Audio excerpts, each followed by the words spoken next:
Berarti kita mulai segmen ini dengan 3, 2, 1, action gitu kali ya, biar lebih afdol gitu ya. Biar lebih afdol gitu, terasa gitu filmnya ya. Sinematiknya tadi barusan. Terasa banget ya Mas ya, ya walaupun acting ya. Tapi kita mau welcome lagi, ada Aryo Bayu di sini. Boleh teman-teman di studio tepuk tangannya juga boleh loh ya. Ini jarang-jarang loh kedatangan Aryo Bayu di sini. Selamat pagi. Selamat pagi Mas Aryo Bayu. Gimana dengan jabatan barunya sekarang, selain ada Aryo Bayu aktor, tapi belakangnya ada Ketua Umum FFI 2024-2026 gitu ya. Ini melihat industri perfilman sekarang sebagai Ketua Umum FFI, banyak film-film kita yang tadi juga udah banyak di luar itu ditampilkan, banyak juga prestasinya. Industrinya gimana sih sekarang Mas?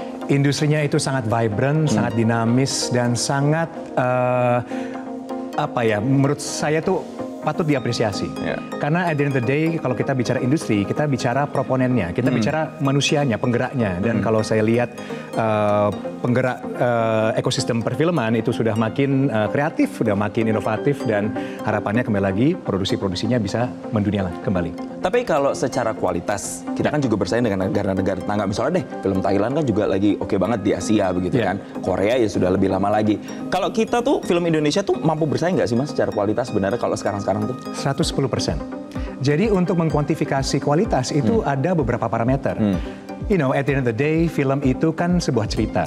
Dan kalau kita ngomong hal teknis, oke, Hollywood bisa menang ya. Mereka bisa dengan sangat gampang memiliki kamera-kamera yang begitu sophisticated atau set-set yang begitu megah. Tapi di lain sisi, kalau kita lihat storytelling aspects, cerita juga bisa menjadi aset tersendiri, daya tarik sendiri. Jadi ada dua hal yang bisa kami nilai begitu ya, dari segi kualitatif dan segi kuantitatif.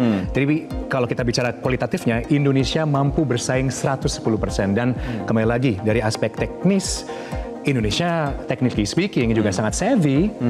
Kita memiliki direktur fotografi yang sangat luar biasa. Kebetulan teman kami, Batara Gumpar, yang juga DOP dari Gadis Kretek yang baru tadi dikabarkan. Kami semalam ya, kami memenangkan Best Mini Series. Jadi itu juga sebuah bukti dan indikasi bahwa kita mampu bersaing. Nah, mampu bersaing ini kalau kita lihat persaingannya sekarang kan tidak hanya layar lebar saja, tapi juga persaingannya dengan OTT. Nah, sejauh ini persaingannya tuh cukup sengit atau gimana sih Mas? Jadi kalau kita bicara landscape digital yang pastinya over the top platforms atau VOD ya, video on demand platforms, kita bicara landscape digital. Landscape digital itu sebenarnya mendemokratisasi seniman atau kreator. Persaingannya sebenarnya kembali lagi at the end of the day kreativitasnya. Karena itu yang dijunjung tinggi dan itu yang diserap oleh penonton. Tapi kalau kita ngomong medium, tidak ada yang bisa mengalahi experience yang kita tonton di bioskop. Ya kan, dengan ruangan yang begitu gelap, dengan layar yang begitu besar, dan juga mungkin atmosferik yang kita dapatkan di saat kita menonton film.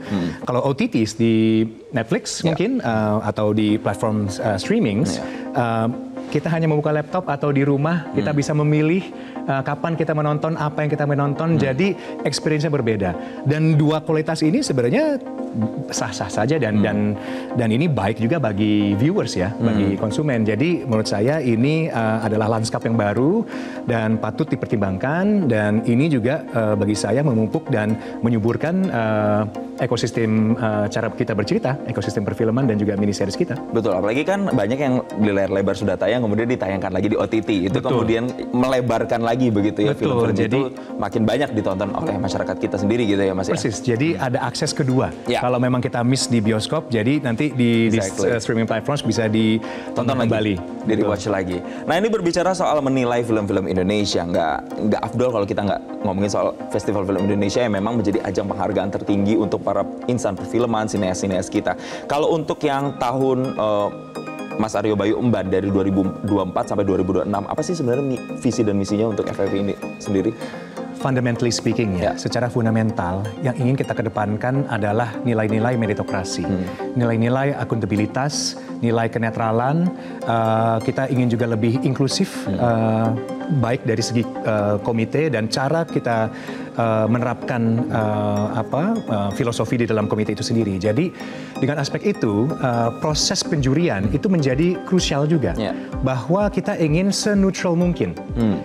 Kita ingin menselebrasi teman-teman di industri dan cerita kita. Karena kalau kita lihat, film itu kan bisa dikatakan memiliki kekuatan tersendiri. mereka bisa mencerminkan sosio budaya kita sudah sampai mana, peradaban kita sudah sampai mana, atau cerminan-cerminan masyarakat sudah sampai mana bisa di-capture lewat film. Jadi yang kita celebrate ini bukan kompetisi, ini sebuah selebrasi bahwa apapun yang sudah di-outputkan oleh ekosistem perfilman, inilah yang terbaik. Jadi fungsi FFI adalah harapannya mekanisme ini berjalan dengan akuntabel dan juga fair dan juga bisa dikatakan judicious, yang harapannya berdampak juga kepada ekosistem perfilman ke depannya. Jadi sangat meticulous gitu, Mas Jason, di saat kita harus benar-benar komite menjaga proses-proses penjurian yang akan nanti terlaksana. Nah, karena ini lagi proses penjurian dalam mengkurasi, dalam memasukkan film-film itu ke nominasi-nominasi yang ada, apa sih yang benar-benar dilihat secara kualitas, secara spesifik apa Mas kira-kira? Jadi kita kan ada 17 kategori dan mau tidak mau film yang sudah masuk harus memenuhi atau ada requisite yang harus dipenuhi untuk masuk ke 17 kategori tersebut. Jadi kurang lebih parameternya dari situ. Dan dari sistem pengimplementasiannya juga menjadi krusial bagi kami karena again komite FFI ini umumnya juga saya sebagai ketua komite, kami hanya custodian, kami hanya memelihara. Kami ingin memelihara badan FFI ini untuk kembali lagi menjadi netral.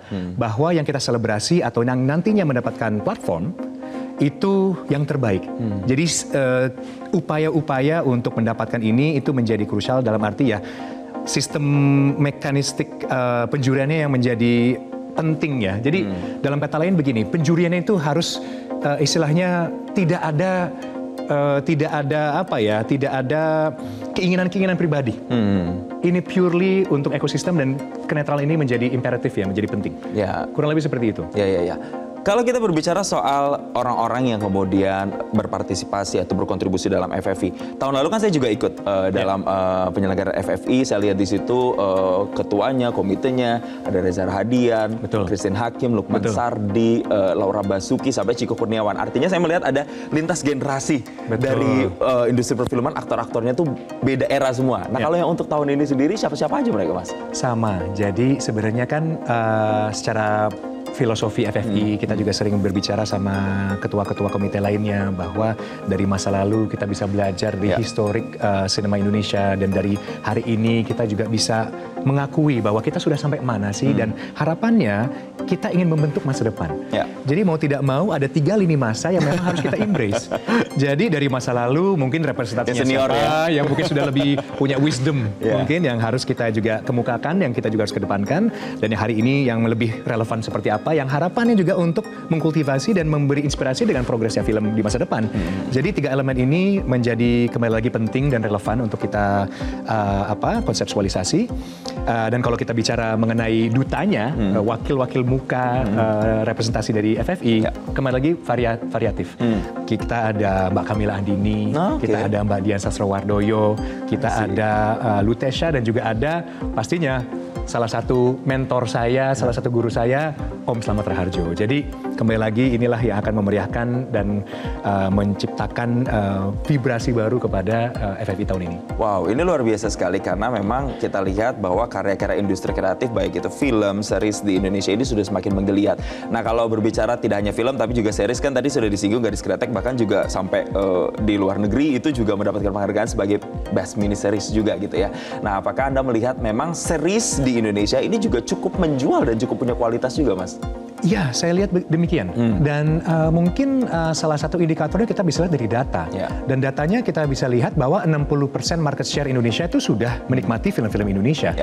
Dan beruntungnya juga dengan landscape digital, the Internet of Things, akhirnya memudahkan juga akses kita untuk menonton series lewat platform.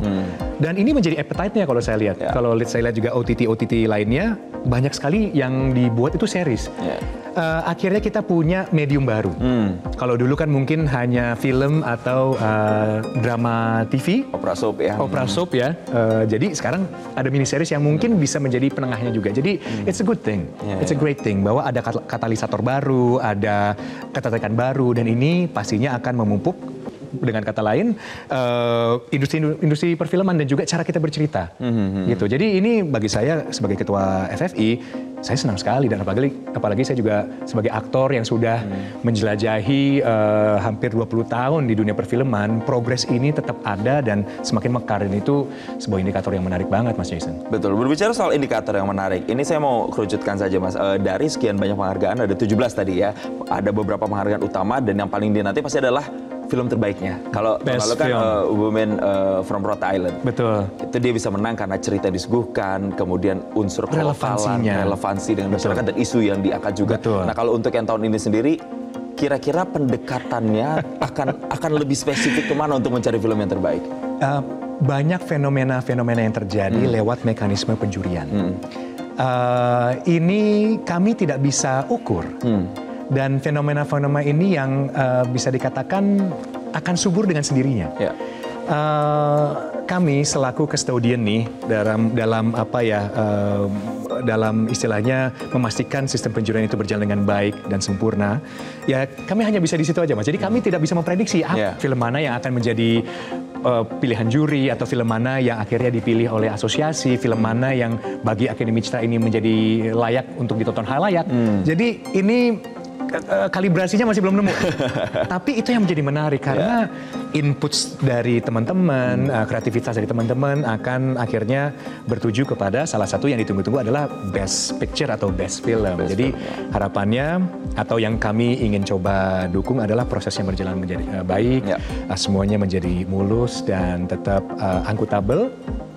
Yang harapannya film yang terakhir lah itu yang akan menjadi tempat atau film produk yang harapannya menjadi kualitas Indonesia di tahun ini, begitu. Betul, tidak hanya menjadi kualitas, mencerminkan kualitas, semoga itu juga bisa memberikan banyak value untuk masyarakat yang nonton, terutama untuk masyarakat Indonesia.